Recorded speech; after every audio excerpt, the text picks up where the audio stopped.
దేవునికి స్తోత్రము.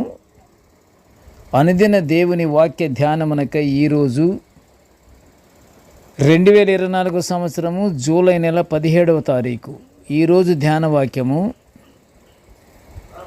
పరిశుద్ధ గ్రంథము నుండి అపొస్తలుడైన పౌలు గారు కొలస్సీలకు రాసిన పత్రిక 3వ అధ్యాయము 5వ వచనాన్ని మనం ధ్యానించుకుందాము.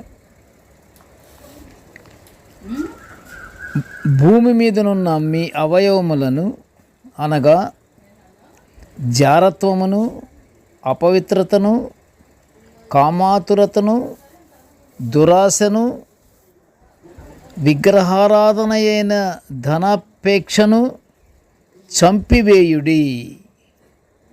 వాటి వలన దేవుని ఉగ్రత అవిధేయుల మీదికి వచ్చును. ప్రియులారా, నేటి ధ్యాన వాక్యము పౌలు గారు కొలస్సీల సంఘానికి సలహాలుగాను ఒక హెచ్చరికలుగాను అంటే స్టాచ్యుటరీ ఆర్డర్స్ గాను పత్రిక ద్వారా తెలుపుచున్నాడు. పోని హెచ్చరిస్తున్నాడు. ఎలాగా? క్రీస్తులో నూతన జీవం మనం పొందాలంటే ధర్మశాస్త్రం నిషేధించిన జారత్వము, అపవిత్రమైన తలంపులు, వ్యభిచార సంబంధమైన కోరికలకు దూరంగా ఉండాలి. ఇదిగాక ధనాపేక్ష, విగ్రహాలను పూజించడం అంత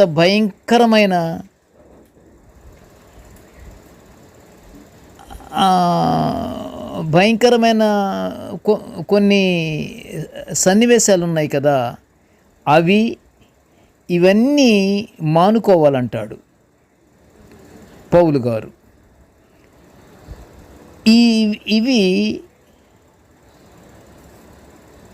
ఇట్టి వాటి వలన అవిధేయులపై దేవుని ఉగ్రత కలుగుతుంది.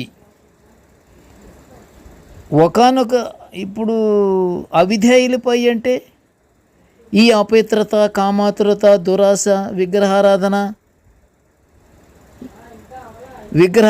లాంటి ధనాపేక్ష ఇవన్నీ మాననటువంటి వాడల్లా అతనికి ఎలా ఉంటుంది? దేవుని ఉగ్రత ఖచ్చితంగా కలుగుతుందట. అవి మానుకోమంటున్నాడు. జీవం ఉండగానే మానుకుంటే నీవు క్రీస్తులోని వాడవుతావు. దీనికి ఒక చిన్న ఉదాహరణగా మనం చెప్పుకుందాము. ఎలాగంటే, ఒకానొక దైవ సేవకునికి ప్రశస్తమైన అందముగా ఉన్నటువంటి సిలువ కనపడింది. ఆ సిలువ కనపడగానే అది కావాలి, అది ఇంట్లో పెట్టుకోవాలన్నటువంటి తాపత్రయము ఆ దైవ సేవకునికి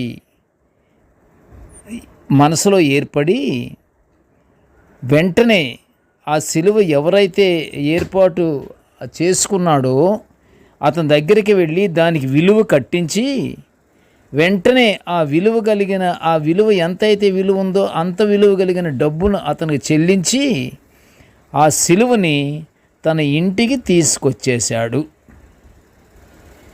ఇంటికి తీసుకొచ్చి లోనకు పెట్టుకోవాలన్నటువంటి తన ఆశ ఏమైందంటే, ఆ సిలువ లోనకి తీసుకురావటానికి అడ్డంగా ఉన్నాయి. ఏమేమి ఉన్నాయి? గోడలు, ఇంటి తలుపులు ఇవన్నీ మరి కట్టేటప్పుడు చాలా పర్మనెంట్ స్ట్రక్చర్స్ కదా, గట్టిగా అవి బిగించబడ్డాయి కదా. వాటి మధ్యలో నుంచి ఈ సిలువ లోనకి రాలేకపోతుంది. అవన్నీ ఆటంకములైనవి. అప్పుడు ఆ దైవజనుడు ఏమాత్రమూ అధైర్యపడక, ఇది నాది సిలువ లోనకి వెళ్ళలేదేమో, ఒకవేళ ఎలాగా అని అనుకొని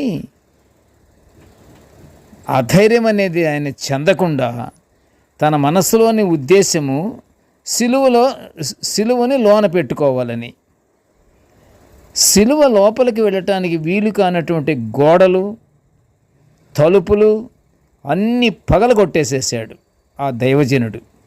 అవన్నీ పగలగొట్టి సిలువను లోపలికి తీసుకెళ్ళే మార్గాన్ని సరళము చేసుకున్నాడట. ఆయన చూసిన వెంటనే ఆనందపడి దాని మీద ఎంతో మక్కువ కలిగి ఆ సిలువని నేను ఇంట్లో పెట్టుకోవాలనుకొని దాని వెల కూడా చెల్లించి ఇంకొంచెం ఎక్కువ కూడా డబ్బులు అతనికి ఇచ్చి దాన్ని ఇంట్లో పెట్టుకుంటానికి తీసుకొచ్చినటువంటి దైవజనుడికి అక్కడ లోనకి రావటానికి, లోన పెట్టుకుంటానికి వీలు లేని పరిస్థితులు అయిపోయినాయి. అది ఆ కన్స్ట్రక్షన్ చాలా గట్టి కన్స్ట్రక్షన్ అట. ఆ ఇల్లు తలుపులైతేనేమి, ద్వారబంధాలు, ఇంటి గోడలు ఇవన్నీ అడ్డొచ్చినాయి. అధైర్యపడకుండా మొత్తం పగలగొట్టేసేసాడు. సిలువని లోనకి ప్రవేశించటానికి వీలు కలిగేటట్లుగా ఆయన ఏమాత్రము వెనకాడలేదు. అది లోనకి ఆ సిలువని తీసుకురావటానికి ఆ మార్గాన్ని సరళం చేసుకున్నాడట. అంతే, తెచ్చేశాడు. లోనకి సిలువ వచ్చేసింది. సిలువని ఇంటిలో పెట్టుకున్నాడు. చూసారా ప్రియ దేవుని బిడ్డలారా, ఆయన ఇష్టం ఏమిటి? ఆ సిలువను లోన పెట్టుకుంటానికి. అలాగే మన ప్రభువు కూడా ఆయన ఇష్టం ఏంటి అంటే, ఆయన ఆలయమే కదా మనము. మన ఆలయములో మన యొక్క హృదయములో ఉండటానికని ఆయన ఇష్టపడుతున్నప్పుడు అక్కడ ఏం జరిగింది? ఆ సిలువను లోనకి తీసుకెళ్ళటానికి మొత్తం పగలగొట్టేశాడు. అడ్డు ఉన్నాయన్నీ. చాలా ఆనందపడ్డాడు. అలాగే మరి మన హృదయాల్లో యేసయ్యను ఉంచుకోవాలంటే, యేసయ్య ప్రవేశానికి అడ్డుగా ఉన్నటువంటి మనలో ఉన్న కోపము, దుష్టత్వము, దూషణ, నోటనున్నటువంటి బూతుమాటలు, ధనాపేక్ష, కామాతురత, అపవిత్రత, మొండితనము, పగ, ద్వేషము ఇవన్నీ ఉన్నాయి కదా. మరి ఇవన్నీ మనము పోగొట్టుకొని మొదలగు చీకటి శక్తుల్ని మనం చంపివేసేసి మన హృదయాలలోనికి యేసయ్య ప్రవేశానికి మార్గము సరళము చేయబడాలి. మనము చేసుకోవాలి. ప్రభువారేమో ఇష్టపడుతున్నారు మన హృదయంలోకి రావటానికి, కానీ యేసయ్యకు హృదయంలోకి రావటానికి ఇవన్నీ అడ్డుబండలైపోయినాయి. మనలో ఉన్నటువంటి ఈ యొక్క చీకటి శక్తులు తిష్ట వేసుకొని ఉన్నాయి. యేసయ్య ప్రవేశించటానికి మార్గము లేదు, అందులో అవకాశం లేదు, అందులో చేరటానికి యేసయ్యకి స్థలం లేదు. ఇవే నింపబడి ఉన్నాయి. కనుక ప్రియ దేవుని బిడ్డలారా, మనము తప్పకుండా మన హృదయంలో నుంచి ఆ చీకటి శక్తుల్ని పారద్రోలి మన యేసయ్య మార్గానికి మనము మన హృదయ ద్వారాలు సరళము చేయబడాలి. సరళము చేయబడచ్చు. మన పాపములను మనమే ఒప్పుకొని దేవుని ప్రేమను పొందుకొని పరలోక ఆశీర్వాదాలు సమృద్ధిగా పొందుకుందాము. ప్రార్థన చేసుకుందాము. కృపగల తండ్రి, జీవగల నాయన, నీ పాదముల స్తోత్రములు తండ్రి. నీ దివ్యమైన వాక్యాలను నిత్యం ఇలా మేము ధ్యానించుకునే గొప్ప భాగ్యాన్ని మాకు అనుగ్రహించినందులకు నీ ఘనమైన స్తోత్రములు నాయన. తండ్రి, నేటి ధ్యాన వాక్యమును వినుచున్న ప్రతి బిడ్డ తక్షణమే నాయన నిన్ను గుర్తించి, నిన్ను ఎరిగి, తనలో ఉన్నటువంటి చీకటి శక్తులను పారద్రోలి ప్రభువా, నీ యొక్క రాకడకి తండ్రి, నీ ప్రవేశానికి ప్రతి ఒక్కరి మా యొక్క హృదయాలన్నీ శుద్ధీకరణ చేయబడి శుభ్రముగా ఉంచుకొని యేసయ్య ప్రవేశానికి ఏ అడ్డు లేకుండా ఉండేలా మా మనసులను, మా హృదయాలను నీవు స్వాధీనముంచుకొని మాకు తక్షణ యేసయ్య ప్రవేశ మార్గాన్ని మాలో ప్రవేశింప చెయ్యమని ఈ మనలన్నీ యేసయ్య పుణ్యనామమున వినయముగా వేడుకొనుచుంటున్నాము తండ్రి. ఆమెన్. దేవుడు మనలందరినీ బహుగా దీవించుగాక. ఆమెన్.